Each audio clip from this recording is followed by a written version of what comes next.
మేడ్చల్ జిల్లా Jeedimetla police station పరిధిలో దారుణం జరిగింది. ప్రేమకు అడ్డు చెప్పిందనే కారణంతో కన్న తల్లిని 10వ తరగతి చదివే కుమార్తె ప్రియుడితో కలిసి హతమార్చింది. విద్యార్థినికి కొన్ని రోజుల క్రితం ఇన్స్టాగ్రామ్లో పరిచయమైన యువకుడితో ప్రేమాయణం సాగించిన బాలిక ఇంటి నుంచి వెళ్లిపోయిందని బాలనగర్ జోన్ డీసీపీ సురేష్ కుమార్ తెలిపారు.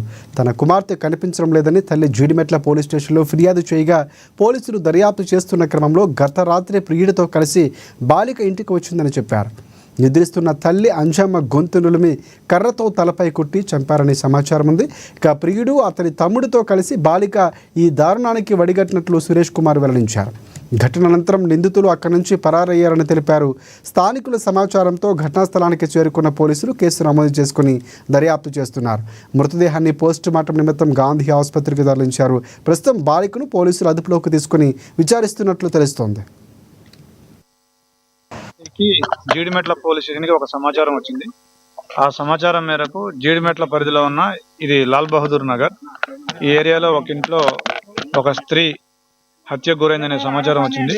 దాంతో ఇమీడియట్గా SHO జీడిమెట్ల అండ్ స్టాఫ్ వచ్చి పరిశీలించగా 39 సంవత్సరాల వయసున్న అంజలి అనే మహిళ చనిపోయి కనిపించింది. తర్వాత ఆ మృతికి సంబంధించిన కారణాలు మా సిబ్బంది ఇన్వెస్టిగేట్ చేయగా ఆరా తీయగా తెలిసింది ఏంటంటే ఈవిడికి 2 కూతుర్లు ఉన్నారు. ఒక కూతురు వయసు 16 సంవత్సరాలు. ఆ అమ్మాయి పేరు తేజశ్రీ. ఆ అమ్మాయి ఈ నెల 19వ తారీఖు ఒక లవ్ అఫైర్ తోటి ఒక వ్యక్తితో వెళ్ళిపోవడం జరిగింది. వెంటనే ఆ తల్లి వచ్చి కంప్లైంట్ చేసింది. వెంటనే ఆ అమ్మాయిని మళ్ళీ 20వ తారీఖే మా జీడిమెట్ల పోలీసు వారు అమ్మాయిని ఆ వ్యక్తిని కనిపెట్టి ఇమీడియట్గా ఆ అమ్మాయిని ఆ తల్లికి హ్యాండ్ ఓవర్ చేయడం జరిగింది. ఆ తర్వాత తల్లి బిడ్డకి ఇద్దరికి ఆ విషయంలో మనస్పర్ధలు వచ్చినాయి.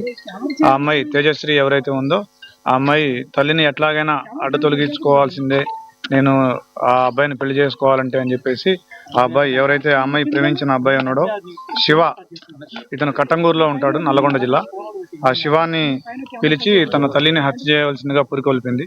దాంతో శివ వచ్చి యశ్వంత్ అనే వాళ్ళ తమ్ముడిని కూడా తీసుకొని వచ్చి వాళ్ళిద్దరూ కలిసి ఈవిడ్ని చున్నీతోటి గొంతుకి బిగించి చంపడం జరిగింది. ఇది రాత్రి 7:30కి జరిగింది.